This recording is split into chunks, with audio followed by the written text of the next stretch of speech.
दक्ष पचारे बापा शिव पाखे गुड़ाक अच्छी अच्छी मु शिव कहीदेली आपण मान खराब भाविबेनी कारण मु वर्तमान दक्ष भूमिका रे अछि तो कहीदेली आपण कहिबेनी सरदास काई कहिला शिव बोली से मान महान पुरुष भूमिका ता मते कहूची ताको ना धरिबा पाई कहले शिव पाखरे ताहा अछि तो नाही बोधे हसी देले ब्रह्मा कहले अबधनु तू सुता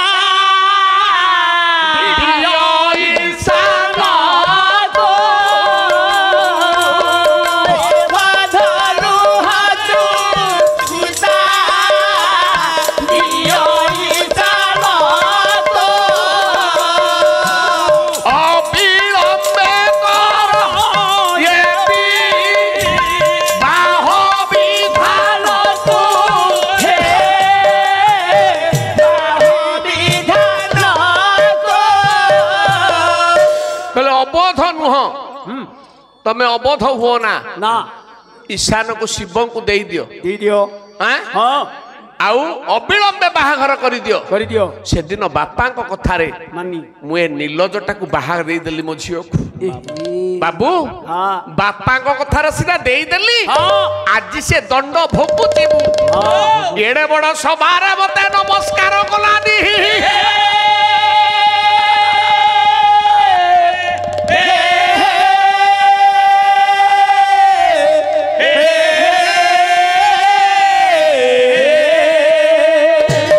त्याग करिवे दक्ष बोले मु जाउछि यार प्रतिशोध नेबी छिड़ा हे गले ब्रह्मा आपण देखिबे ए दुनिया रे आपणकर कोन क्षति होबो केही दुख करिवेनी दी जण दुख करिवे जणे बापा आउ जणे मां हां पुअर केबे अमंगल चाहंतिनी ना ना ना बाबू छिड़ा हे गले ब्रह्मा डाकिले दक्ष बाबा रागिचु रागिबिनी पळौचु आपण कोन खोले मोर झियर जीवन ताको नष्ट करि देले कोन कहूचु तू पकाई जाउछु आउ मे जगह रे रहिबिनी काई के रहिबुनी ए जगह छाड़ी मु चाली देबी काई की ए जगह छाड़ी जाई मु गोटे यज्ञ रो आयोजन करिबी की यज्ञ शिवहीन यज्ञ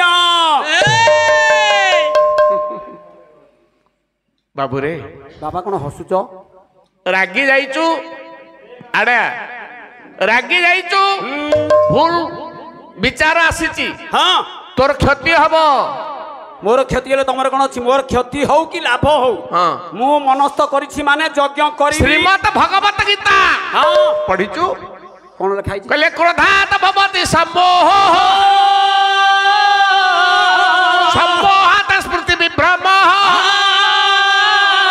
बुद्धि भसात बुद्धिनाश प्रणश्यति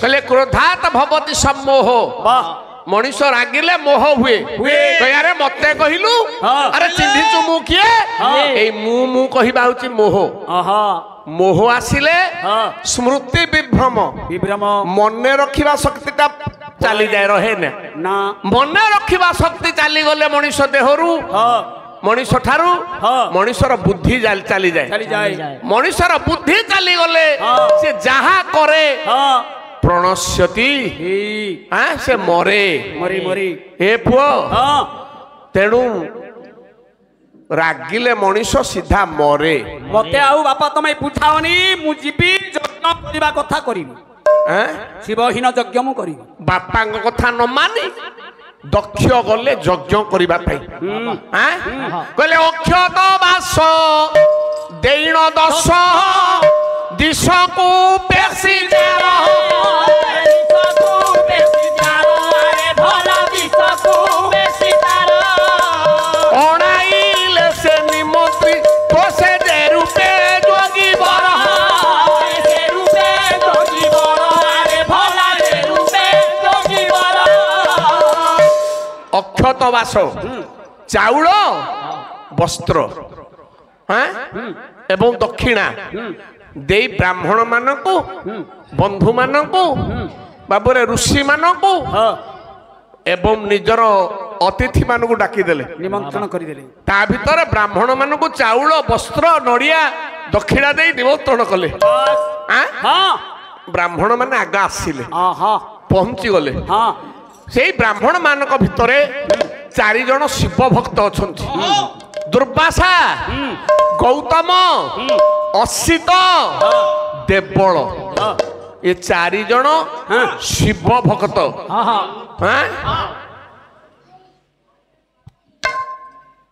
ଆପଣ ମାନେ କାହିଁ ଛିଡା ହେଇଗଲେ କଣ ଆମେ ଆସିଛୁ ପୁରା ଆସିଛୁ ତ ମୁଁ ଆସନ ଦେଇଥିଲି ବସିବା ପାଇଁ ନିମନ୍ତ୍ରଣ ଦେଇଛନ୍ତି ଆମେ ଆଇଛୁ ଆଉ ଆପଣ କାହିଁ ଛିଡା ହେଇଗଲେ ଏଇଠି ଦୁର୍ବାସା କହିଲେ କହିଲେ ଛିଡା ହେବାର କାରଣ ଅଛି କାରଣ ଯେ ଅନ୍ୟମାନେ ବସନ୍ତୁ ମୁଁ ପଚାରିବି ବସ ଦକ୍ଷ ଆଜ୍ଞା ନିମନ୍ତ୍ରଣ କଲ ଆମେ ଆସିଛୁ ଆଜ୍ଞା ଭଲ କଲେ ତମେ ନିମନ୍ତ୍ରଣ କରିଛ ଆମେ ଶୁଣିଲୁ ଗୋଟେ ଯଜ୍ଞ କରୁଛ ଆଜ୍ଞା ମୁଁ ଯଜ୍ଞ କରୁଛି ଆପଣ ଆମ ମାନଙ୍କୁ ପୁରୋଧା ଭାବରେ ଡାକିଛନ୍ତି ହଁ ପୁରୋଧା ଭାବରେ ଡାକିଛି ପୁରୋଧା ହିସାବରେ ଆସିଲା ବେଳେ ଆମେ ଖାଲି ଶୁଣିଲୁ ଯଜ୍ଞ ହବ ହଁ ଯଜ୍ଞ ହବ କୋଉ ଯଜ୍ଞ ହବ ଜାଣିନୁ କୋଉ ଯଜ୍ଞ ହବ ଜାଣିନ କୋଉଠି ଯଜ୍ଞ ହବ ଜାଣିନୁ କୋଉଠି ଯଜ୍ଞ ହବ ଜାଣିନ କେଉଁଠାରେ ହବ ଜାଣିନୁ କେଉଁ ଯଜ୍ଞ ହବ ଜାଣିନୁ ଶୁଣିବ ତମେ କେଉଁ ଯଜ୍ଞ କରିବ କୋଉଠି କରିବ ମନସ୍ଥ କରିଛି ନୈମିଷାରଣ୍ୟେ ଯଜ୍ଞ ସମ୍ଭାର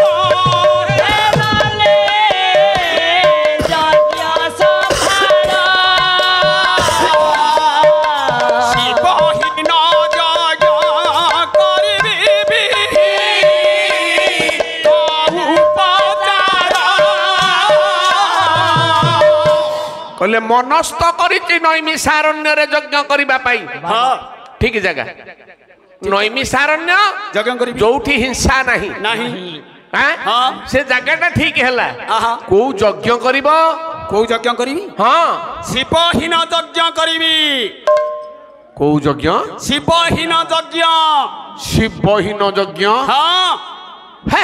କଣ ହେ ମୂର୍ଖ ଭଳି କଥାବାର୍ତ୍ତା କରନି କଣ ଏମିତି କଥାବାର୍ତ୍ତା କରୁଛ ମୁଁ ଆପଣଙ୍କୁ ଡାକିଛି ମୋ ଯଜ୍ଞରେ ଆପଣ ବ୍ରାହ୍ମଣ ହିସାବରେ ଆସିଛନ୍ତି ଆହୁତି ଦେବେ ମୁଁ ଯଜମାନ ଆପଣ ବ୍ରାହ୍ମଣ ମତେ କଣ କହୁଛନ୍ତି ମୂର୍ଖ ମୁଁ ମୂର୍ଖ ହେଇଥିଲେ ମୁଁ ଯଜ୍ଞ କରିବାକୁ ଡାକିଥାନ୍ତି ଆପଣଙ୍କୁ ଆମର ସେମିତି ପାୱାର ଅଛି ବୋଲି ମୁଁ ଆପଣଙ୍କୁ ଡାକିଛି ଆପଣ ଯଜ୍ଞରେ ମୋର ଆହୁତି ଦେବେ ଆରେ ପାୱାର ଦେଖଉଛୁ ମତେ କଣ କହୁଛନ୍ତି କଣ ଆରେ ଯଜ୍ଞ କରିବୁ ଶିବହୀନ ତ ଯଦି ତୁ ଜାଣିଥାନ୍ତୁ ତୋର ଜ୍ଞାନ ଥାନ୍ତା ଶିବହୀନ ଯଜ୍ଞ କରିନଥାନ୍ତୁ କି କଥା କହୁଛନ୍ତି ମୋର ଜ୍ଞାନ ନାହିଁ ମୁଁ ପୁଣି ଯଜ୍ଞ ଆୟୋଜନ କରିଛି ଆରେ ଯଜ୍ଞର ଅର୍ଥ ତୁ ଜାଣିନୁ ଯଜ୍ଞର ଅର୍ଥ ମୁଁ ଯଜ୍ଞର ଅର୍ଥ ଜାଣିଥିଲେ ଶିବହୀନ ଯଜ୍ଞ କରିନଥାନ୍ତୁ କଣ ଯଜ୍ଞର ଅର୍ଥ ମୁଁ ଜାଣିନି ନା ଶାଲା ତିଆରି ହବ ଯଜ୍ଞ କୁଣ୍ଡ ହବ କାଠ ପଡିବ ଘିଅ ପଡିବ ବ୍ରାହ୍ମଣ ମାନେ ଆହୁତି ଦେବେ ଏଇଗୁଟା ତ ଯଜ୍ଞ ଯଜ୍ଞ କଣ ଯଜ୍ଞର ମୂଳ କାରଣଟା କଣ କାରଣ ଶିବହୀନ ଯଜ୍ଞ କାଳିକା ପୁରାଣ କହିଲେ ଯଜ୍ଞ କଲ୍ୟାଣ ହେ ତମ ତାକୁ ଯଜ୍ଞ କହନ୍ତି ଯାହା ଦ୍ୱାରା ବିଶ୍ୱର କଲ୍ୟାଣ ହୁଏ ଯୋଉ କର୍ମ କଲେ ବିଶ୍ୱର କଲ୍ୟାଣ ହୁଏ ତାକୁ ଯଜ୍ଞ କହନ୍ତି ଜାଣିଲ ତମେ କୋଉ ଯଜ୍ଞ କରିବ ଶିବହୀନ ଯଜ୍ଞ ଶିବ ଶବ୍ଦର ଅର୍ଥ ଶିବ ତ ଶିବ ଅର୍ଥ କଣ ଅର୍ଥ ଶିବ ତ ଶିବ ଆରେ ଶିବ ଅର୍ଥ କଲ୍ୟାଣ କଲ୍ୟାଣ ତମେ କରୁଛ ଶିବହୀନ ଶିବହୀନ ଯଜ୍ଞ ବୋଲେ କଲ୍ୟାଣହୀନ ମଙ୍ଗଳହୀନ ତାକୁ ଯଜ୍ଞ କୁହାଯିବ ନାହିଁ ମାନେ ତା ଦ୍ୱାରା କ୍ଷତି ହବ ତାମାନେ କଣ ତମେ କହୁଛ କଣ ଏ ଯଜ୍ଞ ପରିବର୍ତ୍ତନ କର ଯଜ୍ଞ ପରିବର୍ତ୍ତନ ହବନି ମୁଁ ବିଶ୍ୱ ଶାନ୍ତି ଯଜ୍ଞ କର ମୁଁ ମନସ୍ଥ କରିଛି ମାନେ ଶିବହୀନ ମୁଁ ଯଜ୍ଞ କରିବି ନିଶ୍ଚିତ କରିବି ଯଜ୍ଞ ଆମେ ରହିବୁନି ତମେ ରହିବନି ଗୌତମ ଅସିତ ଦେବଳ ଆସ ଶୁଣ ଶୁଣ ଶୁଣ କୁଆଡେ ଯାଉଛ କୁଆଡେ କୁଆଡେ ଯାଉଛ ବସ କୁଆଡେ ଯାଉଛ କୁଆଡେ ଯାଉଛ କୁଆଡେ କୁଆଡେ ଯିବୁ ଏଠି ବା ରହିବୁନି ଯଜ୍ଞ କରିବୁନି ଏ ଯଜ୍ଞ ତମେ କରିବନି ନା ଯଜ୍ଞ କରିବନି ନା ତମେ ତାହେଲେ ଯାଅ ମୁଁ ଅନ୍ୟ ବ୍ରାହ୍ମଣ ଡାକି ଯଜ୍ଞ କରିବି କାହାକୁ ଡାକିବୁ ଅନ୍ୟ ବ୍ରାହ୍ମଣ ଡାକି ଯଜ୍ଞ କରିବି ଅଭାବ ଅଛନ୍ତି ବାବୁ ଯାଅ ଅବଶ୍ୟ ଦକ୍ଷ ଯଜ୍ଞ କଲେ ହେଲେ ଅନ୍ୟ ବ୍ରାହ୍ମଣ କିଏ କୋଉ ଅନ୍ୟ ବ୍ରାହ୍ମଣକୁ ଡାକିଲେ निज भाई की डाकिले आउ काहू डाकी पेली ना ना ना हैं ना भागवत भागवत हाँ। ओडिया भागवत जगन्नाथ दास हाँ। कहले भृगु को कले पुरोहित संगे घेनिना मुनि संथा संगे घेरिया मुनि सता संगे घेरिया मुनि सता कहले भृगु को पुरोहित कले हाँ हाँ हैं हाँ संगरे मुनि संथ को नहीं बेश हे सजज्ञ बृहस्पति नाम शुणिले यज्ञ कौतम सुनिले गजा कहू हवा सुनिले गजा कहू हवा से यज्ञर ना कौन कौन बाहारस्पत्य हाँ किंतु धर्मग्रंथ स्टोर जो भागवत लिखी हाँ हाँ ସେଥିରେ ଟିକେ ପ୍ରିଣ୍ଟିଂ ମିଷ୍ଟେକ୍ ଅଛି हाँ ସେ ଯଜ୍ଞ ବାଜପେୟ ନାମ ଲେଖା ହେଇଛି हाँ हाँ କିନ୍ତୁ ଆପଣ ପ୍ରକୃତ ସଂଶୋଧିତ ଭାଗବତ ଦେଖନ୍ତୁ ପୋଥିରୁ ଉତ୍ତରା ହେଇଛି ଆମର କୋଉଠି ଅଛି ସାହିତ୍ୟ ଏକାଡେମୀରେ ଅଛି ଗୀତା ପ୍ରେସରେ ଅଛି ସେଥିରେ ଲେଖା ହେଇଛି ସେ ଯଜ୍ଞ ବାହାରସ୍ପତ୍ୟ ନାମ ଶୁଣିଲେ ଯଜ୍ଞ କହୁତମ सुनिले गजा कहू हवा सुनिले गजा कहू हवा ସେ ଯଜ୍ଞର ନାଁ ହଉଛି ବାହାରସ୍ପତ୍ୟ ଯଜ୍ଞ ଯୋଉଥିରେ ଯଜମାନର କ୍ଷତି ହୁଏ ତାକୁ ବାହାରସ୍ପତ୍ୟ ଯଜ୍ଞ କହନ୍ତି କହନ୍ତି ବାବୁରେ ହଁ ଏ ଯଜ୍ଞ ଚାଲିଛି ହଁ ଯଜ୍ଞକୁ ସମସ୍ତେ ଆସୁଛନ୍ତି ହଁ ନିଜର ବନ୍ଧୁ ବାନ୍ଧବ ବି ଆସୁଛନ୍ତି ହଁ ହଁ ସେ ବନ୍ଧୁ ବାନ୍ଧବ ଭିତରେ ହଁ ଦକ୍ଷଙ୍କର ପ୍ରିୟ ବନ୍ଧୁ ହଁ କିଏ ये ତାଙ୍କର ଝିଅ ମାନେ हाँ ଆକାଶ ଦେଶରୁ ଆସୁଛନ୍ତି ଆଁ? ବାବୁରେ ହଁ ଏଇ ଝିଅ ମାନେ ହଁ ଆକାଶ ଦେଶରେ ଆସୁଛନ୍ତି बाबा ଲଲାଟ आज्ञा କିଏ ସେ ଝିଅ ये 27 ନକ୍ଷତ୍ର हाँ हाँ ଆଁ? हाँ ବିମାନ ଉପରେ ବସି हाँ ଆକାଶ ଦେଶରେ ଯେତେବେଳେ ଆସୁଛନ୍ତି ଆଁ? ବାବୁ ହଁ। ହେଲା କ'ଣ दिबी ଆଁ? दिबी ଲକ୍ଷ୍ୟ ଦିଅନ୍ତୁ हाँ ଏ କଥାଟା ଯାଇକି ସ୍କାନରେ ପଡ଼ିଲା हाँ କାହାର कहारो ଗୋଟାଏ ପଦ ପଦ ପଢିବା ହଁ। କବି କିଏ ये କୃଷ୍ଣ ପ୍ରସାଦ ବସୁ हाँ କହିଲେ ଦିବି ପଥେ ଗତି ଏ କଲା ବେଳେ ଗତି आरे दीदी बाथे गाती बना दे सते ଆହା ମଇଷ ରାଇ भागी मोही सब भाई सब भोदिनी रे भला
ଆକାଶ ଦେଶରେ ହଁ 27 ନକ୍ଷତ୍ର ହଁ ଆଜି ଯାଉଛନ୍ତି ବସିଛନ୍ତି କିଏ ସତୀ ସତୀ ବିଲୋକେ ବ୍ୟୋମେ ବିମାନା ଜାତ ଚଲେ ସୁନ୍ଦର ବିଧି ନାନା ସତୀ ବସି ଦେଖୁଛନ୍ତି ଆକାଶ ଦେଶରେ ଦିବ୍ୟ ବିମାନ ଗୁଡାକ ଯାଉଛନ୍ତି ଜାତ ଚଲେ ସୁନ୍ଦର ବିଧି ନାନା ଅତି ସୁନ୍ଦର ଭାବରେ ଯାଉଛନ୍ତି ବାବୁ ବିଷ୍ଣୁ ବିରଞ୍ଚି ଶଙ୍କର ବିହାଇ ଚଲେ ସକଳ ସୁର ଜାନବ ନାହିଁ ଆକାଶ ଦେଶରେ କିଏ ବିଷ୍ଣୁ ବିରଞ୍ଚି ବିଷ୍ଣୁ को छाड़ी बिरंची ब्रह्मा को छाड़ी शंकर को छाड़ी आउ समस्त को विमान जाउछ किन्नर नाग यक्ष गंधर्व विधुन समेत चले सर सर्व समस्त जाउछंती केवल जाउनांती विष्णु जाउनांती ब्रह्मा जाउनांती शिव शिव शिव बाबू ये तो शिव को निमंत्रण हिनी ये दी जन कहीं जाउनांती कोन पाई ना जेहेतु शिव को डका जाइनी तेणु ब्रह्मा जाऊना कि विष्णु जाऊना आउ समस्ते जाऊरे एमाने आसुछंती जेते बेले एमाने समस्ते आसुछंती हेइची कोन कोन हेची दिबी ना चंद्रकर झियो माने आसुछंती स्त्री स्त्री चंद्रकर स्त्री माने एवं दक्षंकर सी होउछंती ए पुओ तेणु दक्षंक झियो चंद्रक स्त्री आसुचंती आकाश देशरे आसिला बेले कोन बाटरे कैलाश पर्वत पड़िला नहीं एई कैलाश पर्वत जो पड़िला सेई कैलाश पर्वत रे रहिचंती मां सती एवं शिव ताको डंबरुटा बाजी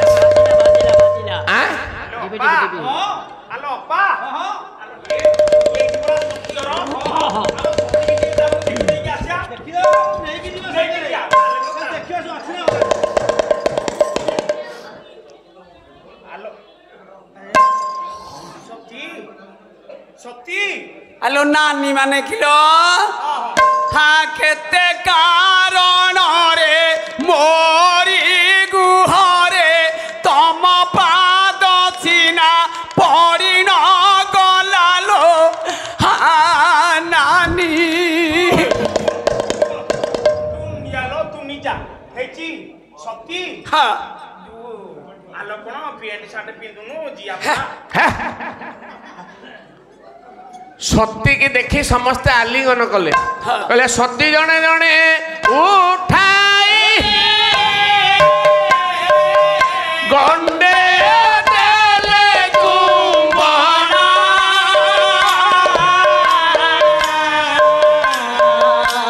बोले की जोगे आसीला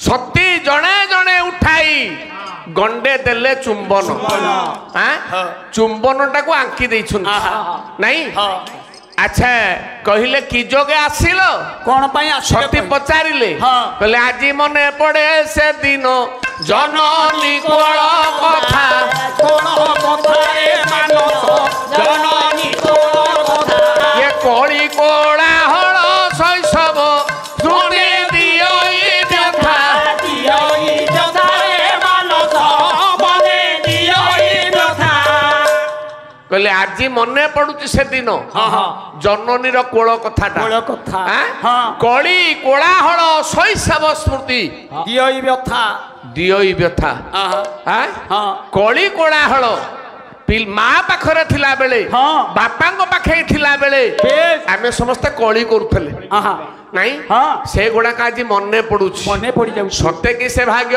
होइबो सुनी होइबु ठुड़ा प्रजापति कर करिबु सते बक्ष शीतल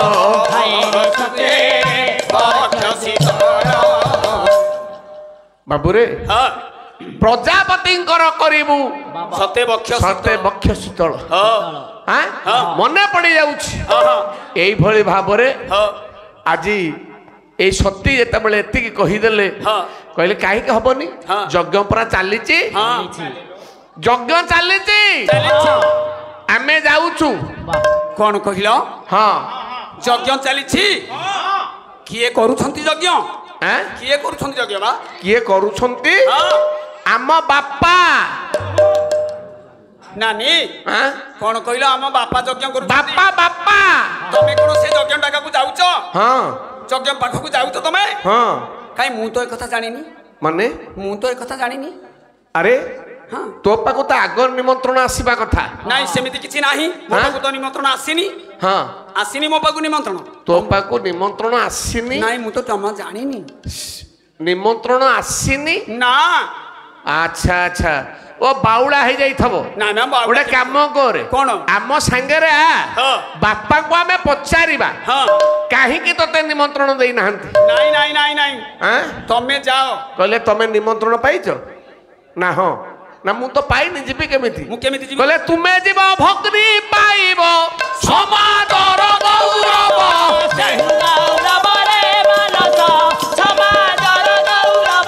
ଚକ୍ଷୁଶୀଳ ମତେ ବଚନ ପଦେ ନାହିଁ ସମ୍ଭବ।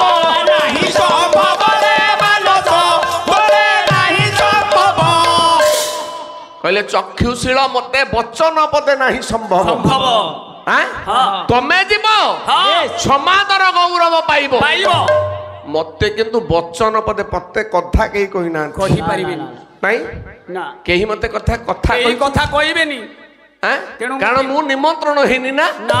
ଗୋଟା ଅନିମନ୍ତ୍ରିତ ବ୍ୟକ୍ତି ହଁ ପହଞ୍ଚିଲେ ତାକୁ କିଏ ପଚାରିବ? କେହି ପଚାରିବେନି। ଯେଡେ ବଡ ବନ୍ଧୁ ହୁଅ ହଁ କେହି ପଚାରିବେନି। ନା ସତ୍ୟ ଯେତେବେଳେ ଏତିକି କହିଦେଲେ ହଁ କହିଲେ ମୁଁ ଯିବିନି ତମେ ପଳା। ତମେ ତମର ଯାଅ। ସେମାନେ ପଳେଇଲେ। ଯାଅ ଆଁ? ଯାଅ।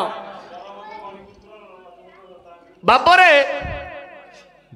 ଆପଣ ଯୋଉ କଥା କହୁଛନ୍ତି ମୋ ଶାସ୍ତ୍ର ଭିତରେ ସିନା ମୁଁ ଯାହା ଲଗେଇବି। ଆପଣ କହିଲେ କହ ବାନ୍ଧବ କହ। ମୁଁ ସେ କଥା କହିଲେ ଆପଣ କହିଲେ ଶ୍ଲୋକ ଗାଇବାକୁ ବ୍ୟସନ ଦୁର୍ଭିକ୍ଷ ରାଷ୍ଟ୍ର ରାଜଦ୍ୱାର ଶ୍ମଶାନ ଜସ୍ଥିତ ସବାନ୍ଧବ।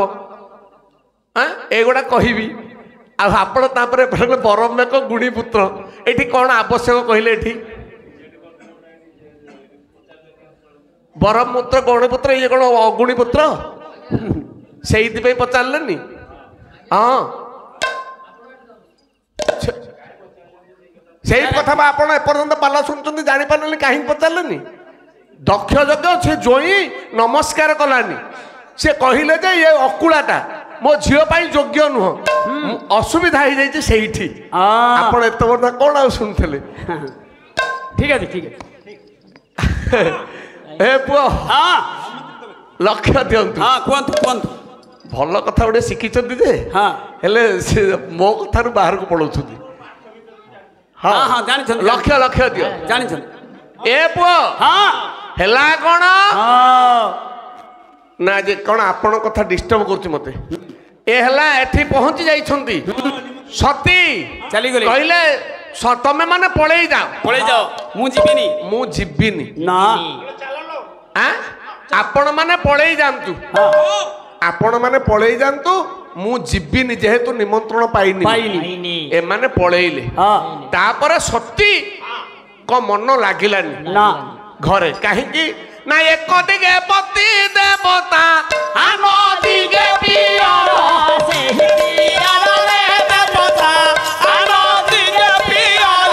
ଏ ଉଦ୍ବେଗେ ଭିତର ବାହାର ସତୀ ଥରକୁ ଥର।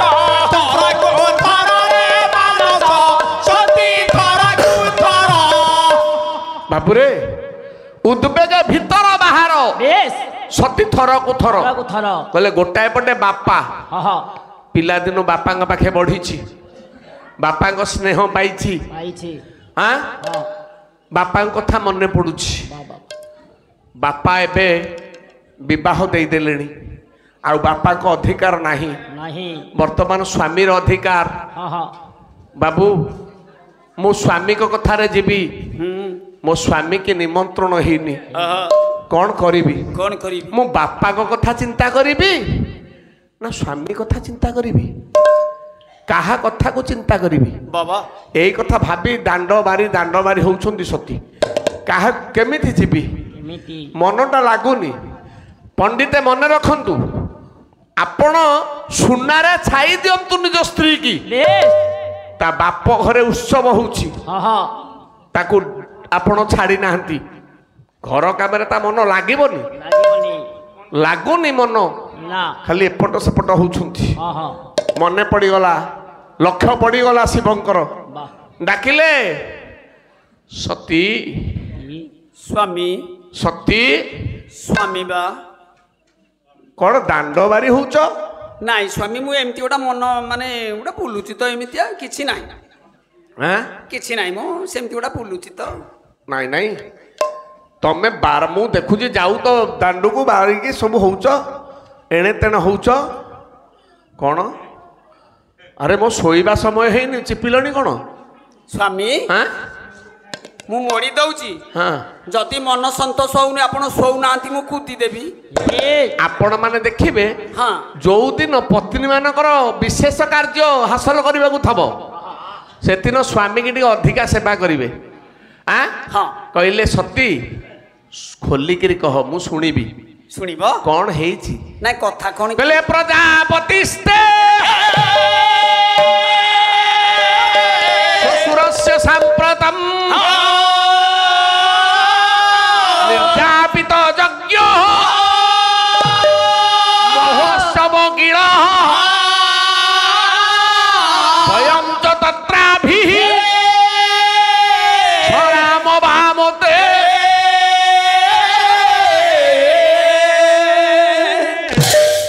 বাবুরে কহিলে গোটে কথা সংস্কৃত ভাগবত ব্যাস কহিলে প্রজাপতি শ্বশুরস্য সাম্প্রতম তে শ্বশুর প্রজাপতি সাম্প্রতম বর্তমান যজ্ঞ মহোৎসব কিল গোটে যজ্ঞ মহোৎসব করুছন্তি বিবুধা ব্রজন্তি সেঠিকি দেবতা মানে যাউছন্তি পণ্ডিত মানে যাউছন্তি ଆପଣ ଯଦି କହନ୍ତେ ନା ବୟଂ ଚ ତତ୍ରାଭିଃ ବାମତେ ଯଦି ଆପଣ କହନ୍ତେ ଆମ୍ଭେ ମାନେ ସମସ୍ତେ ଯାଆନ୍ତେ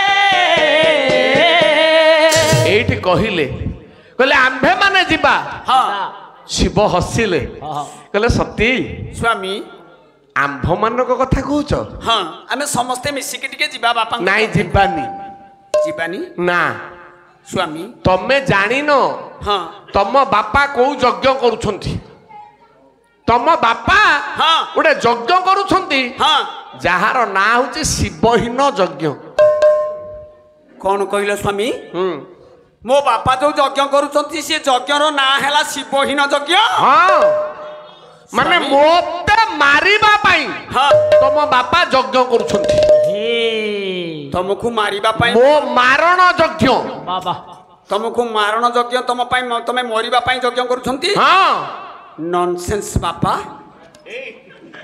ତମେ ଜାଣିଛ କଣ କାହିଁକି ସେ ଯଜ୍ଞ କଲେ କଣ ପାଇଁ ତମ ଜେଜଙ୍କ ଯଜ୍ଞରେ ମୁଁ ତମ ବାପାଙ୍କୁ ନମସ୍କାର ହେଲିନି ସେ କଥା କହୁନା ମୁଁ ବାବୁଳା ଧରୁଛି ସ୍ୱାମୀ ତମର ଏଇଟା ହେଲାଟି କଣ ଖରାପ ହେଲା ନାଇଁ ସିଏ ଝିଅ ଦେଇ ଜଇଁ ପାଇଛନ୍ତି ଏତେ ବଡ ସଭାରେ ସିଏ ଜ୍ୱାଇଁ ସିଏ ଶ୍ୱଶୁର ତମେ ଜ୍ୱାଇଁ ତମେ ତାଙ୍କୁ ନମସ୍କାର ହେଲନି ଏ ଦୁନିଆରେ କୋଉ ଜୋଇଁ ଶ୍ୱଶୁରକୁ ନମସ୍କାର ହୁଏ ଯେ ମୁଁ ହେଇଥାନ୍ତି କଣ କହିଲ ମାନେ ଜ୍ୱାଇଁ ମାନେ ଶ୍ୱଶୁରକୁ ନମସ୍କାର ହେବେନି ନା ଏମିତି କଥା ଆମ ଗାଁରେ ନାହିଁ ତମ ଶ୍ୱଶୁର ମାନେ ଜୋଇଁକି ନମସ୍କାର ହେବେ ମୁଣ୍ଡ ଖରାପ କଥା କହୁଛ ତମେ କଣ କହିଲ ଶ୍ୱଶୁର ମାନେ ଜ୍ୱାଇଁକି ନମସ୍କାର ହନ୍ତି କେମିତି ବା ଶାସ୍ତ୍ର ପଢିଛ? ଶାସ୍ତ୍ର ହଁ। କୋଉ ଶାସ୍ତ୍ର କହୁନାହାନ୍ତି ମୁଁ କଣ ନ ପଢି ପୁରାଣ ପଢିଛ? ହଁ ନୃସିଂହ ପୁରାଣ ପଢିଛ? ହଁ ଲେଖିଛନ୍ତି କିଏ? ପୀତାମ୍ବର ଦାସ। ସେଇଥିରେ ଗୋଟେ ପଦ ଲେଖା ଯାଇଛି। କଣ ଲେଖା ହେଇଛି? କହିଲେ ଦାନକାରୀ ବୟସରେ ଯେବେ ବଣ ହୁଏ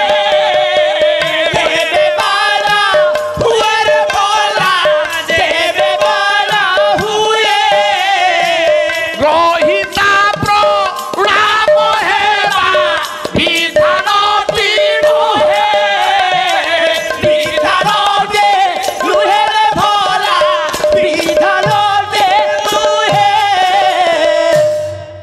କଣ କହିଲ? କହିଲେ ଦାନକାରୀ ବୟସରେ ଯେବେ ବଡ ହୁଏ। ହଁ ଦାନକାରୀ ଅର୍ଥ ଦାତା, ଦାତା ଯେ ଦାନ ଦିଏ। ଯିଏ ଦାନ ଦିଏ ବୟସରେ ଯେଡେ ବଡ ହଉ। ହଁ ଗ୍ରହିତା ଯିଏ ଗ୍ରହଣ କରେ ଯେ ଗ୍ରହଣ କରେ। ହଁ ସେ ଯେତେ ଛୋଟ ହଉ। ହଉ ବାବୁ ହଁ କିଏ କାହାକୁ ନମସ୍କାର କରିବ? ଦାତା ଗ୍ରହିତାକୁ ନା ଗ୍ରହିତା ଦାତାକୁ? ନାଇଁ ଦାତା ନମସ୍କାର ଦାତା ଗ୍ରହିତାକୁ ନମସ୍କାର କରିବ। ନମସ୍କାର କରିବ।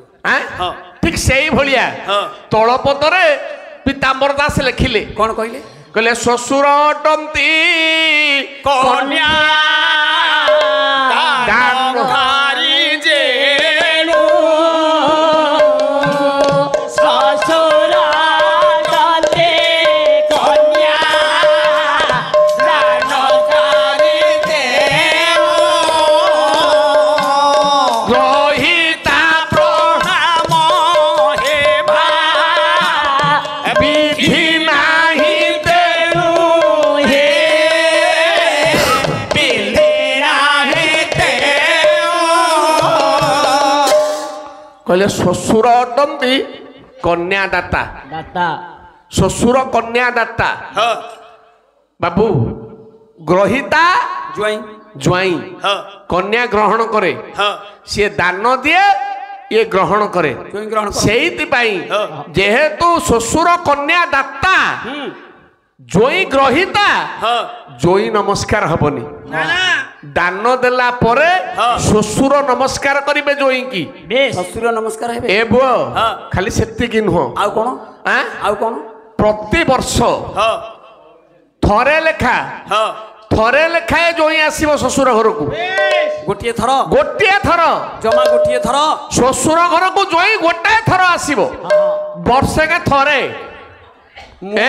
ମୁଁ ମୋ ଶ୍ୱଶୁର ଘରକୁ ଦିନକୁ 2 ଥର ଲେଖା ଯାଉଛି। ବାବୁ ହଁ ଏଇ ଯୋଉ ଶ୍ୱଶୁର ଘରକୁ ଥରେ କାହିଁକି ଆସିବ? କାଇଁ ଯୋଉ ଦିନ ଆସିବ ଶ୍ୱଶୁର ସେଦିନ କଣ କରିବେ? କଣ? ନା ଜ୍ୱାଇଁ ପାଇଁ ପାଣି ଢାଳ ରଖିଥିବେ। ଆସିବା ମାନେ ପାଦ ଧୋଇବେ, ହଁ ତାକୁ ଅର୍ଘ୍ୟ ବନ୍ଦାପନା କରି ଘରକୁ ନେବେ ପ୍ରଣାମ କରିକିରି। ଏଗୁଡ଼ା କି ଆଜିକାଲି ତ ଜ୍ୱାଇଁ ଦିନେକେ 10 ଥର ଆସୁଛନ୍ତି। ହଁ। ଶ୍ୱଶୁର କେତେ ନମସ୍କାର କରିବେ? ମୋର ବା ପ୍ୟାଣ୍ଟ ସାର୍ଟ ଦରକାର ହଉନି, ମୁଁ ଲୁଙ୍ଗି ପିନ୍ଧିକି ଯାଉଛି। ଆଉ ଏ ପୁଅ ଏବେ ଗୋଟାଏ କଥା ପାଳନ ହଉଛି। କୋଉଟା? ବାହାଘର ଦିନ ଶ୍ୱଶୁର ପ୍ରଣାମ ହଉଛନ୍ତି। କେତେବେଳେ? କେତେବେଳେ? ନା ବାଟ ଭରଣ ବେଳେ। ଆରେ ହଁ ଆଁ? ହଁ ହଁ ଗୋଡ଼ ଧୋଇ ସାରିଲା ପରେ, ବରଣ କରି ସାରିବା ପରେ, ବୁଢା ଆଙ୍ଗୁଠି ଧରି ହଁ। ପୁରୋଧାମ ଆସେ, ବୁଢା ଆଙ୍ଗୁଠି ଧରି ଅନୁରୋଧ କରି ହାତ ଯୋଡ଼ିକିରି ନଉଛନ୍ତି କିଏ? ନା ଶ୍ୱଶୁର। କାହିଁକି? କାହିଁ? ନା ବିଷ୍ଣୁ ଜାମାତାର ମନ୍ୟେ। ବାବୁରେ କନ୍ୟା ହଉଛି ଲକ୍ଷ୍ମୀ, କନ୍ୟା ଲକ୍ଷ୍ମୀ, ବିଷ୍ଣୁ ଜ୍ୱାଇଁ ହଉଛି ବିଷ୍ଣୁ। ବିଷ୍ଣୁ ସେଇଥିପାଇଁ ପ୍ରଣାମ କରେ ହଁ ଶ୍ୱଶୁର। ହଁ ମୁଁ ସେଥିପାଇଁ ନମସ୍କାର ହେଲିନି। ସେଥିପାଇଁ ନମସ୍କାର ହେଲନି? ଆଉ ଗୋଟେ କାରଣରୁ ନମସ୍କାର ହେଲିନି। ପୁଣି କଣ କାରଣ? କହିଲେ ଜଳମ୍ ଚ ଜପହସ୍ତମ୍ ଚ ଭାବତମ୍ ଧନଗର୍ବିତ ଦେବାଳये ସଭା ମଧ୍ୟେ ये नमस्कार विवर्जित।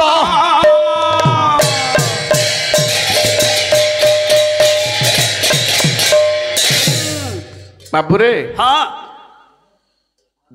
जल जल पानी रे थिला बेले आज्ञा केही काहाकू नमस्कार हबनी। पानी चिया हिजो जप हस्त हाँ ପୂଜା କଲା ବେଳେ ହଁ କେହି କାହାକୁ ନମସ୍କାର ହବନି। ନାଇଁ ବାଉଳା ହେଇଯିବ। ଧାବତମ୍ ହଁ ଦୌଡ଼ିବା ବେଳେ ହଁ ହଁ ଆପଣ ଯାହାକୁ ନମସ୍କାର କରୁଛନ୍ତି ହଁ ସିଏ ଧାବତମ୍ ସେ ଦୌଡୁଛନ୍ତି ହଁ ତାଙ୍କୁ ନମସ୍କାର ହେବେନି। ନାଇଁ ସେଟା ସେଟା କାଉଳିଆ ହେଇଯିବ। ବାବୁ ସିଏ ଦୌଡୁ ନାହାନ୍ତି, ଧର ତମେ ବି ଦୌଡୁଛ, ହଁ ତମେ ବି ଦୌଡ଼ି ଦୌଡ଼ି ନମସ୍କାର ହବନି। ନାଇଁ ସିଏ ଦୌଡ଼ିଲେ ନମସ୍କାର ହବନି ନା। କି ତମେ ଦୌଡ଼ି ଦୌଡ଼ି ନମସ୍କାର ହବନି।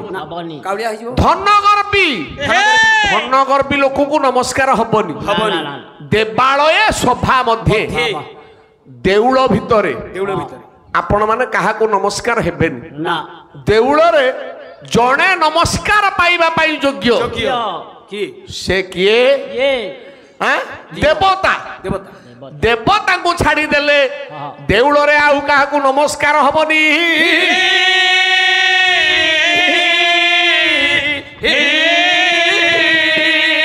କିନ୍ତୁ ହବ ହବ ଆଉ କାହାକୁ? ଆଉ କାହାକୁ? ପିତାମାତା ଗୁରୁ ଜନ ମନ୍ଦିରେ ମିଳିଲେ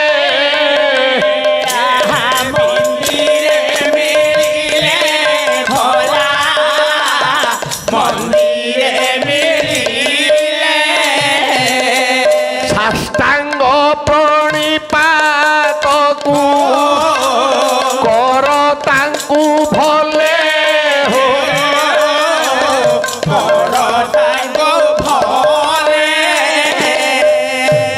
ଦେଉଳରେ ଆଉ କାହାକୁ ନମସ୍କାର ସିନା ହବନି, ହଁ ବାପା ମା ଯଦି ପହଞ୍ଚିବେ ନମସ୍କାର ହବ। ହବ ଗୁରୁ ନିଜର ଗୁରୁ ପହଞ୍ଚିଲେ ନମସ୍କାର ହବ। ହବ କାରଣ କାରଣ ବାପା ମା ନଥିଲେ ହଁ ତମେ ଦେବତାଙ୍କୁ ଚିହ୍ନିଥାନ୍ତ? ନା ଗୁରୁ ନଥିଲେ ନା। ତମେ ଦେବତାଙ୍କ ପରିଚୟ ପାଇଥାନ୍ତ? ନା ତେଣୁ ଏ ତିନି ଜଣଙ୍କୁ ଛାଡ଼ିଦେଲେ ହଁ ଦେଉଳ ଭିତରେ ଆଉ କାହାକୁ ନମସ୍କାର ହବନି। ହବନି। ଏଁ? ହଁ। ସଭା ମଧ୍ୟରେ ସଭା ମଧ୍ୟରେ ସଭା ଭିତରେ ହଁ କାହାକୁ କେହି ନମସ୍କାର ହବନି। ହଁ ସେଠି ଜଣେ ନମସ୍କାର ପାଇବାର ଯୋଗ୍ୟ କିଏ? ସିଏ ହଉଛନ୍ତି ସଭାପତି। ଆଁ? ହଁ ସଭାପତିଙ୍କୁ ଆପଣ ନମସ୍କାର କରିବେ, ହେଇ ଆଉ କାହାକୁ କରିବେନି। ନାଇଁ ନାଇଁ ଯଦି ଆଉ କାହାକୁ ଆପଣ ନମସ୍କାର କଲେ ତାହେଲେ ସଭାପତିଙ୍କ ଅପମାନ ହବ। ଭଗବାନ ହବ। ଆଁ? ହଁ କହିଲେ ସତୀ ସ୍ୱାମୀ ସେଦିନ ସଭାରେ ମୁଁ ଥିଲି ସଭାପତି। ଆପଣ ସଭାପତି ଥିଲେ? ହଁ ହଁ ହଁ ହେଇଥିବ। କଣ ମୁଁ କଣ ନମସ୍କାର କରିଥାନ୍ତି? ନାଇଁ ଆଁ? ଠିକ କଥା। ମୁଁ ନମସ୍କାର କରିନଥାନ୍ତି। ନାଇଁ। କିନ୍ତୁ ତମ ବାପା ବୁଝିଲେନି। ହଁ ଖାଲି ସେତିକି ନୁହଁ, ଆଉ? କହିଲେ ମାତୃଭଗ୍ନି କନିଷ୍ଠା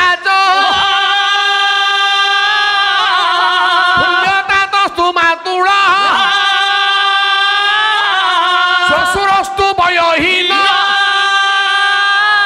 ଇଏ ନମସ୍କାର ବିବର୍ଜିତ।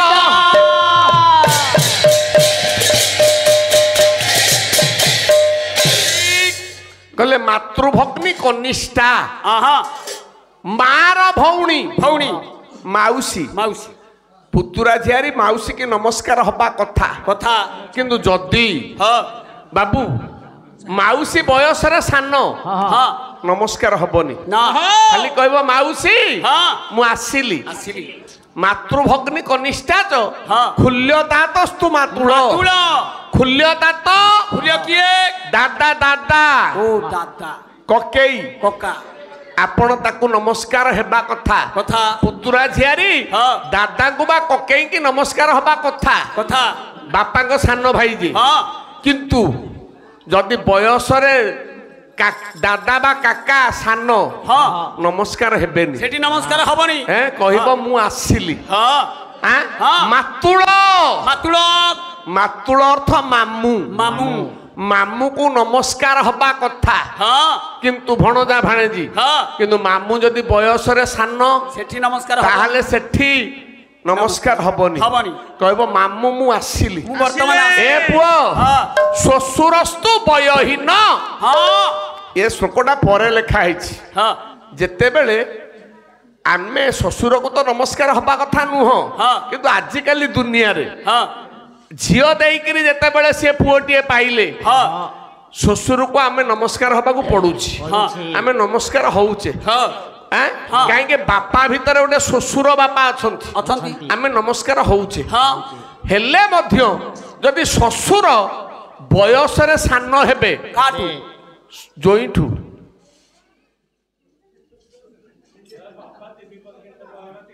କଣ ହେଲା ସ୍ୱାମୀ ଆଁ ସ୍ୱାମୀ ହୋ ସ୍ୱାମୀ ହଁ କି ଆଶ୍ଚର୍ଯ୍ୟ କଥା କହୁଛ ତମେ, ମୁଁ କିଛି ବୁଝିପାରୁନି। ହଁ ଆଏ ଶ୍ୱଶୁର କେମିତି ଜ୍ୱାଇଁଠୁ ସାନ ହବ କହିଲ?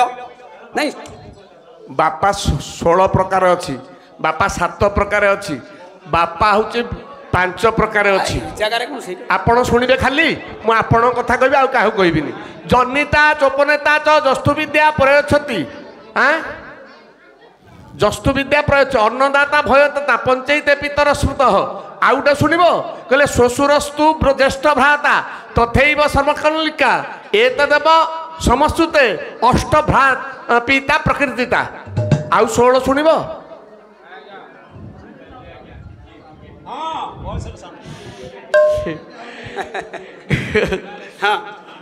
ଏ ଭ୍ର ଆଜି କଣ କହିଲ ସ୍ୱାମୀ କହିଲ? ଟିକେ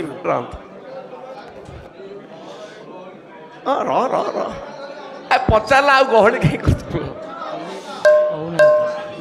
ଏ ପୁଅ ଧୀରେ ଧୀରେ ଧୀରେ ଧୀରେ ଧୀରେ ଧୀରେ ଆଚ୍ଛା ହଉ ହଉ ହଉ ହଉ ନିରବରେ ଖାଲି କହୁଛନ୍ତି। ହ୍ୟାଲୋ ଧୀରେ ଧୀରେ ଆଚ୍ଛା ଏ ପୁଅ କଣ କହିଲେ ସ୍ୱାମୀ?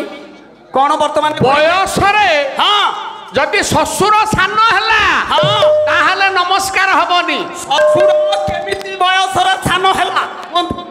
ଶ୍ୱଶୁର କେମିତି ବୟସରେ ସାନ ହବ? ଶ୍ୱଶୁର ବୟସରେ କେମିତି ସାନ? କୋଉଠି ହେଇଛି କହିଲ? ଶ୍ୱଶୁର କୋଉଠି ବୟସରେ ସାନ ହେଇଛି? ଏ ସତୀ ହଁ। ତମ ବାପା ହଁ। ମୋଠୁ ବୟସରେ ସାନ।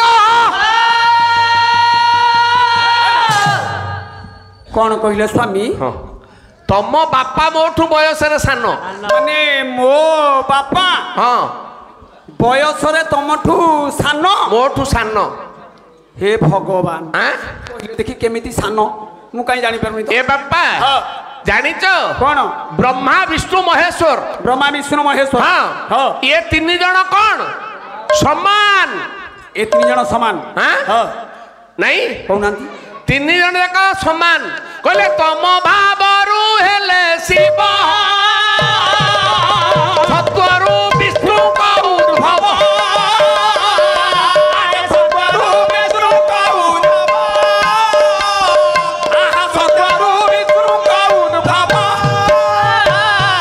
আরে ব্রহ্মা যে রজ ভাব বহি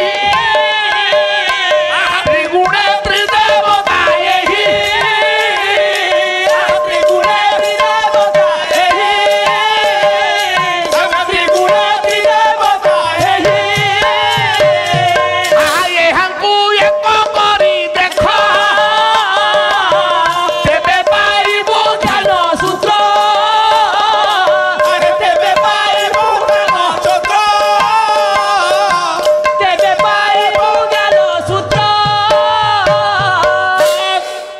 କହିଲେ ତମ ଭାବରୁ ଶିବ, ଶିବ ସତ୍ୱ ଭାବରୁ ବିଷ୍ଣୁ, ବିଷ୍ଣୁ ରଜ ଭାବରୁ ବ୍ରହ୍ମା। ବ୍ରହ୍ମା ଏ 3 ସମାନ। ହଁ ଏହାଙ୍କୁ ଏକ କରି ଦେଖ ତେବେ ପାଇବୁ ଜ୍ଞାନ ସୁଖ। ଆଁ? ହଁ ଏ ପୁଅ ହଁ ତେଣୁ ତମ ଜେଜଙ୍କ ନା ବ୍ରହ୍ମା, ହଁ ମୁଁ ତାଙ୍କରି ବୟସର।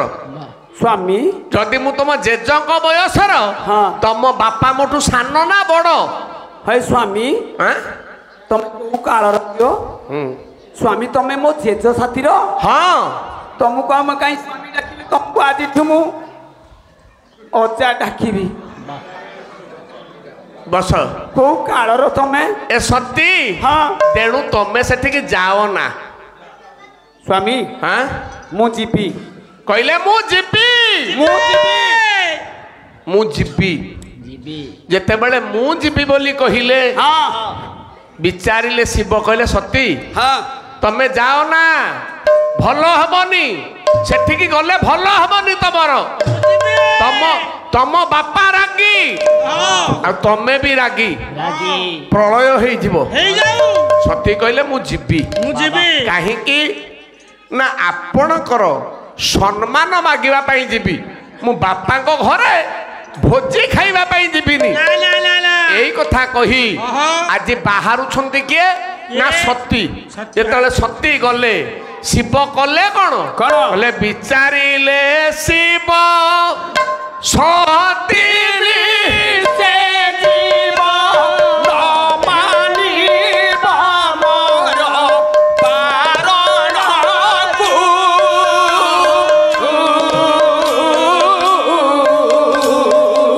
ନନ୍ଦୀ ଭୃଗୁଟିରେ ଆସିଥିଲେ ଘରେ ଜୀବ ଚଳି ଦକ୍ଷ ମଖଥା ସତୀ ସଙ୍ଗତରେ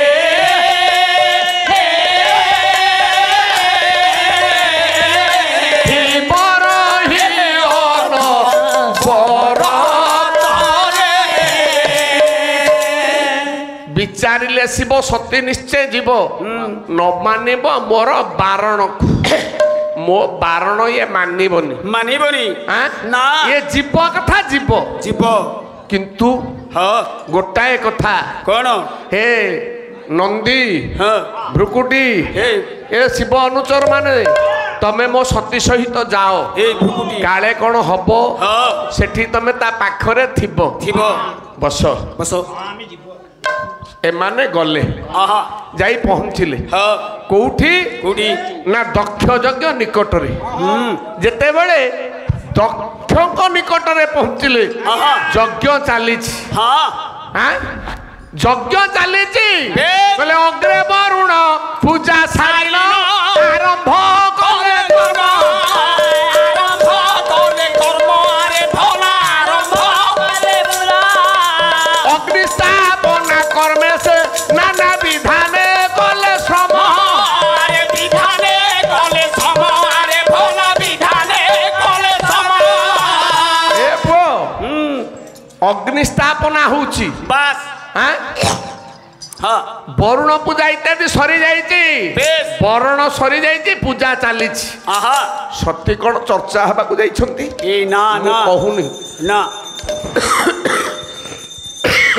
ଚର୍ଚ୍ଚା ହେବାକୁ ମୁଁ ଯାଉ ତାଙ୍କ ଚର୍ଚ୍ଚା କଥା କହୁନି ନାଇଁ ନାଇଁ ତାଙ୍କୁ ତ ନିଜ ମା ପଚାରିଲେନି ହେଇ ମା ପଚାରିଲେନି ନା ନା କହିଲେ ଅଙ୍ଗ କୁଶଳ କାନ୍ତ ମଙ୍ଗଳ ବାର୍ତ୍ତା ବୁଝିଲେ ନାହିଁ ବାର୍ତ୍ତା ବୁଝିଲେ ନାହିଁ ଆରେ ଭଲ ବାର୍ତ୍ତା ବୁଝିଲେ ନାହିଁ ବାବୁରେ ମୋ ତମ ଅଙ୍ଗ କୁଶଳ ଅଛି କାନ୍ତ ମଙ୍ଗଳ ସ୍ୱାମୀର ମଙ୍ଗଳ ଅଛି ହଁ ଏ କଥାକୁ ପଚାରିଲେନି ନାଇଁ ନାଇଁ ନାଇଁ ଅଙ୍ଗ୍ରି ଖେଳନ ନିମିତ ବନ କାନନ ଦେଲେ କେହି ଦାନ ନ ଦେଲେ କେହି ଆରେ ଭଲ ଦାନ ନ ଦେଲେ କେହି ଅଙ୍ଗ୍ରି ପାଦ ଧୋଇବା ପାଇଁ ପାଣି ଟିକେ ଦେଲେନି ପାଣି ଟୋପେ ଦେଲେନି ସେଥିପାଇଁ ସତୀଙ୍କର ଦୁଃଖ ନାହିଁ ନା ଯାଇ ଛିଡ଼ା ହେଲେ ଐଶାନ୍ୟ କୋଣରେ ହଁ ମହାଶୟ ହଁ କ୍ଷମା କରିବେ ପୁରୋହିତ ମହାଶୟ ହଁ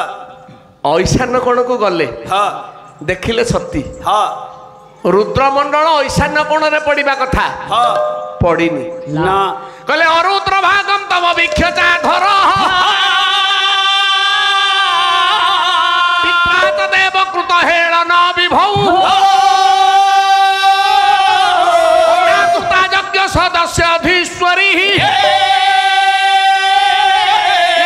ଉପଲୋକା ନିବଧକ୍ଷମ ତିରୁଷା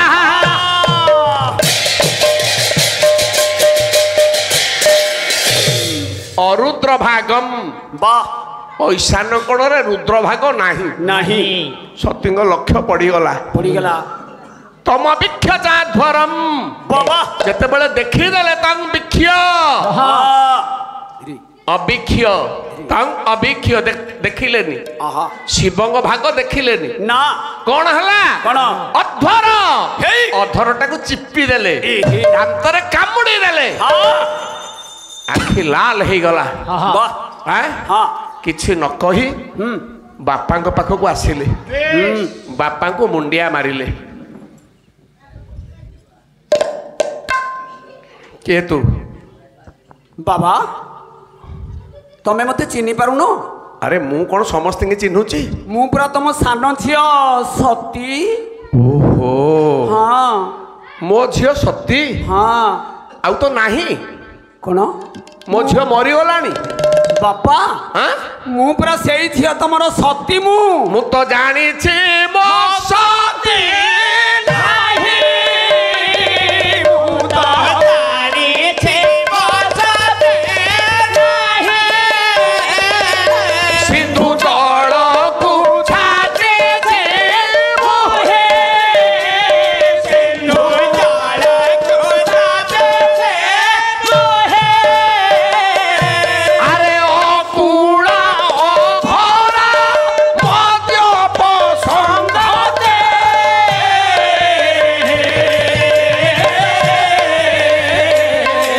ଆରେ ତାର ଧ୍ୱଂସ ହୋଇ ଛଇଲେ ଅଭାଗୀ ଅଭାଗୀ ଅଭାଗୀ କେଉଁ ସାହସେ ଆସିଛୁ ଆରେ କାଙ୍ଗାଳ ଘରର କାଙ୍ଗାଳୁଣୀ ହୋଇ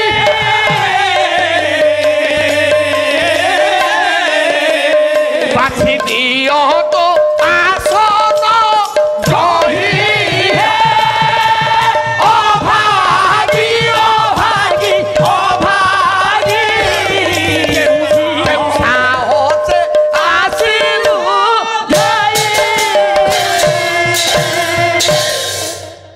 ମୁଁ ଜାଣିଛି ମୋ ଝିଅ ସତ୍ୟ ମରିଯାଇଛି କୋଉ ଦିନ ଜାଣିଛୁ କୋଉଦିନ ଅକୁଳା ଅଘରା ମଦ୍ୟପ ସଙ୍ଗତେ ବାପା ଯୋଉ ଦିନ ହଁ ମୋ ଝିଅକୁ ଶିବଙ୍କୁ ବାହାଘର କରିଦେଲେ ହଁ ସେଇ ଦିନଠୁ ମୁଁ ଜାଣିଲି ମୋ ଝିଅଟା ମରିଗଲା ତାକୁ ସମୁଦ୍ରରେ ଫୋପାଡ଼ି ଦେଇଛି ବାବା ମୁଁ ଗାଧେଇ ପଡ଼ିଛି ବାପା ତମେ ମୁଁ କଣ ଶୁଦ୍ଧ ହେଇଯାଇଛି ବାବା କଣ ଏମିତି କଥାବାର୍ତ୍ତା କରୁଛ ମୁଁ ତ ଜାଣିପାରୁନି ଓ ମତେ କଣ ଏମିତି ତୁ କଥା- ଜାଣିଛୁ ମୋ ଝିଅକୁ ମୁଁ ବେଶୀ ଭଲ ପାଏ ହଁ ସେଇଥିପାଇଁ ହଁ ତୁ ମୋ ଝିଅ ନାଁ ନେଇକିରି ଆସିଛୁ ତମ ଝିଅ ନାଁ ନେବି ତୁ କାହିଁକି ମୋ ଝିଅ ସତୀ ନୁହଁ ବାପା ତୁ ଗୋଟେ କାଙ୍ଗାଳର ସ୍ତ୍ରୀ ବାପା ଦେଖ କାଙ୍ଗାଳ ଭୋଜନ ଦିଆଯାଉଛି ସେଠି ଗଣ୍ଡେ ଖାଇବୁ ତୋ କାଙ୍ଗାଳ ସ୍ୱାମୀ ପାଇଁ ଗଣ୍ଡେ ନେଇକିରି ଯିବୁ। ଛତ୍ର ଖୋଲା ହେଇଛି ଆଉ ଏପଟେ ଲୁଗା ଦିଆଯାଉଛି ହଁ କେତେ ଦିନ ତ ତୋ ସ୍ୱାମୀ ଲୁଗା ପିନ୍ଧୁନି ବାବା ତା ପାଖରେ ପଇସା ନାହିଁ ବାବା ତତେ ବି ଖଣ୍ଡେ ପିନ୍ଧିବା ପାଇଁ ବାବା। ଦଉନଥିବ ଆରେ ତତେ ପିନ୍ଧିବା ପାଇଁ ଦଉନଥିବ ବାବା ଏଠି ଲୁଗା ବଣ୍ଟା ହଉଛି ବାବା ଲୁଗା ନବୁ ହଁ। ତୋ କାଙ୍ଗାଳ ସ୍ୱାମୀ ପାଇଁ ଖଣ୍ଡେ ଲୁଗା ନବୁ ବାବା ବାବା କଣ ତୁମେ କହିଲ କାଙ୍ଗାଳ ଭୋଜନ ଚାଲିଛି ହଁ ସେଠି ଖାଇବି ହଁ ଏପଟେ ଲୁଗାପଟା ବଣ୍ଟା ହଉଛି ହଁ ମୁଁ ନେବି ହଁ ମୁଁ ନେବି ହଁ। ମୁଁ ନେବି ହଁ ପରା କହିଲି ବାଡ଼ି ପଡା ବାପାର ଏଇଠି କହିଲେ ସତୀ କହିଲେ ବାପା ସନ୍ଥ ତୁଳସୀ କହନ୍ତି ଆହା। କହିଲେ ସନ୍ଥ ଶମ୍ଭୁ ଶ୍ରୀପତି ଅପମାନ ସନ୍ଥ ଶମ୍ଭୁ ଶ୍ରୀପତି ଅପମାନ ଶୂନ୍ୟ ଜହନ୍ତା ଶିବର ଜାନା କାଟିଅ ତା ସୁଜୀବନ ବସାଇ ଭବନ ମୁଦିନ ତ ଜଲିଅ ପରାଇ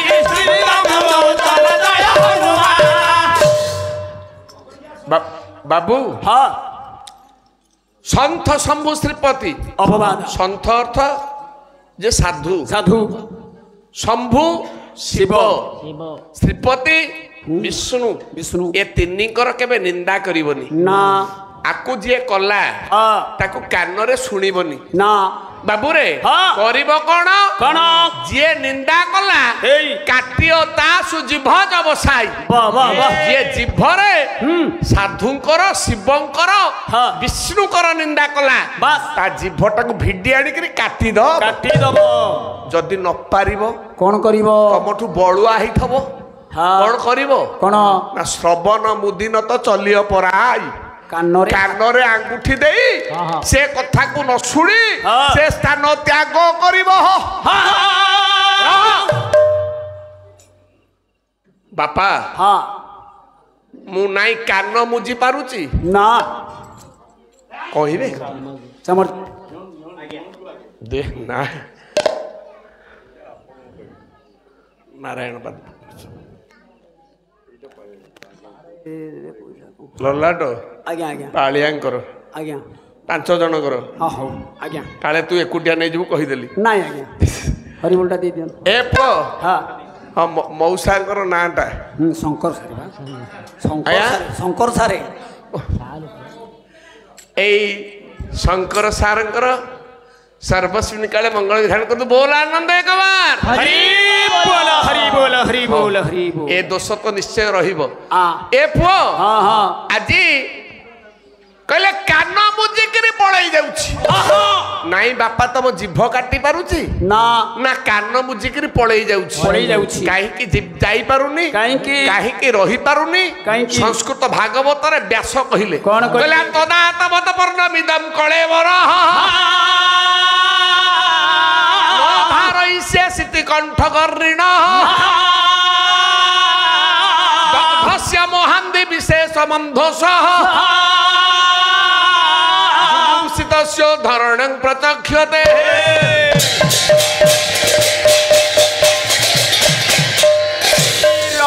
ବାବୁରେ ତଦା ତବତ୍ପର୍ଣ୍ଣ ଇଦମ୍ କଳେବର ବାପା ଆପଣଙ୍କ ଠାରୁ ତବ ଉତ୍ପନ୍ନ ଇଦମ୍ କଳେବର ଆପଣଙ୍କ ଠାରୁ ଏ ଶରୀରଟା ଜନ୍ମ ହେଇଛି ନ ଧାରଇ ସିଏ ସିତିକଣ୍ଠ ଗର୍ରିଣ ଆଉ ଏ ଶରୀର ଶିବଙ୍କ ପାଇଁ ନୁହଁ ଆଉ ସିଏ ଗ୍ରହଣ କରିବେନି କାହିଁକି ଆପଣ ଜଣେ ଶିବ ନିନ୍ଦକ ମୁଁ ଆପଣଙ୍କ ଜିଭ କାଟି ପାରୁନି କି କାନ ମୁଜିକି ତାଙ୍କ ପାଖକୁ ଯାଇପାରୁନି କାରଣ ଏ ଶରୀରଟା ସମ୍ପୂର୍ଣ୍ଣ ପାପରେ ପୂର୍ଣ୍ଣ ହେଇଯାଇଛି ଆପଣ ଶିବ ନିନ୍ଦକ ଆପଣଙ୍କ ରକ୍ତରେ ଏ ଶରୀର ତିଆରି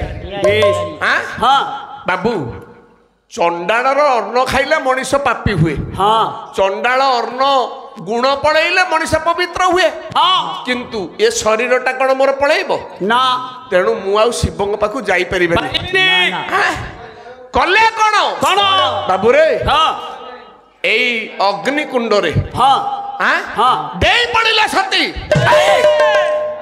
ଯେତେବେଳେ ଡେଇଁ ପଡ଼ିଲେ ଅଗ୍ନି ଲିଭିଗଲା ବାବା ମା ସତୀଙ୍କି ପୋଡ଼ିଲାନି ନା ସତୀ ବଞ୍ଚିଗଲେ ବସିଲେ ନିଜେ ବସିଲେ ଯୋଗାସନରେ ବସି ପ୍ରାଣାୟାମ ଦ୍ୱାରା ନିଜର ପ୍ରାଣ ବିସର୍ଜନ କଲେ ବାବୁ ପ୍ରାଣ ବିସର୍ଜନ କରିବା ପରେ ନାରଦଙ୍କ ଦ୍ୱାରା ଶିବ ଜାଣିଲେ ଯେ ସତୀ ଆଉ ନାହାନ୍ତି ରାଗିଗଲେ ତାଙ୍କ ଆଖି ଆଗରେ ଛିଡ଼ା ହେଲା ବୀରଭଦ୍ର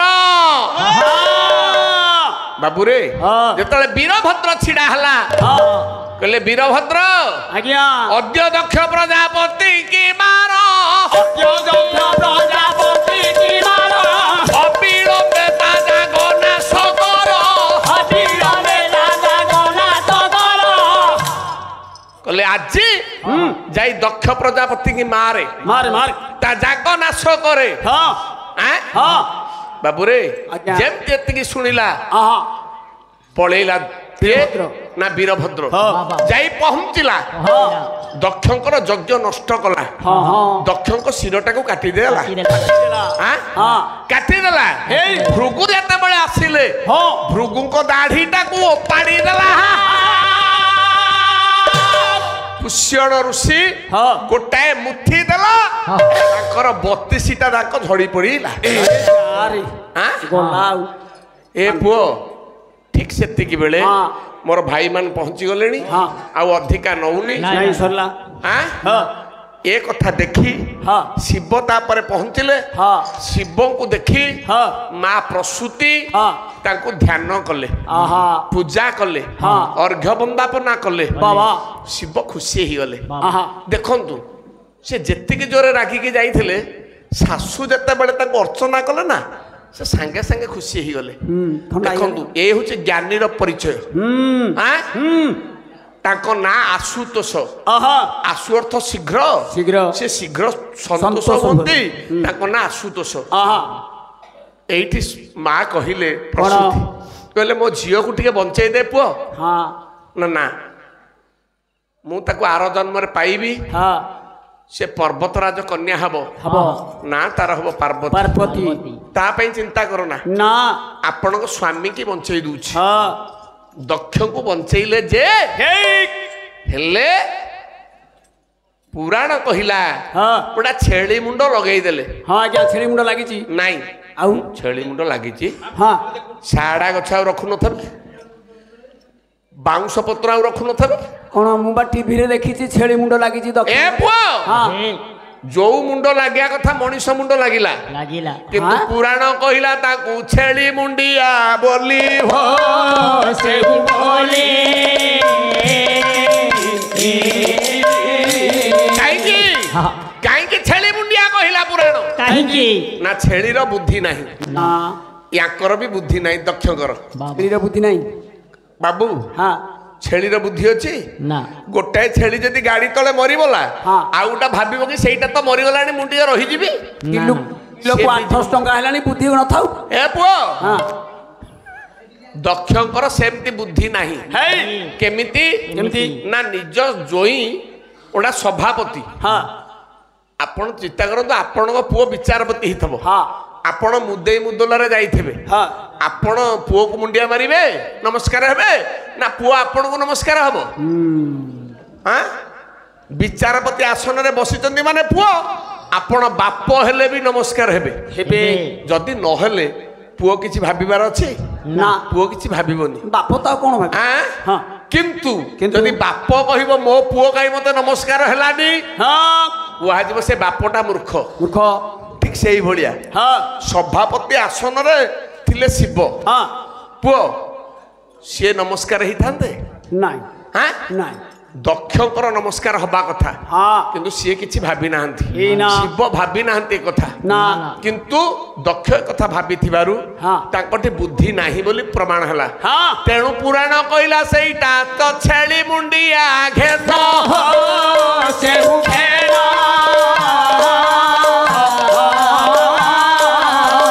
ବିଦାୟ ମାଗିବ ଏବେ ଶରତ अधीना से अधीना କାଲି ଏତିକି ବେଳରେ ପୁଣି ଲଭିବେ ଦର୍ଶନ से दर्शना ଗଲା ବେଳେ ଆପଣ ମାନଙ୍କୁ କରେ ନିବେଦନ निवेदना ହରି ବୋଲ ହୁଳ ହୁଳି କର ତାଳି ଶୋନ से उठेना ତେବେ ଏହି ବୀର ସଭା ହୋଇବ ଉଚ୍ଛନ से उठाना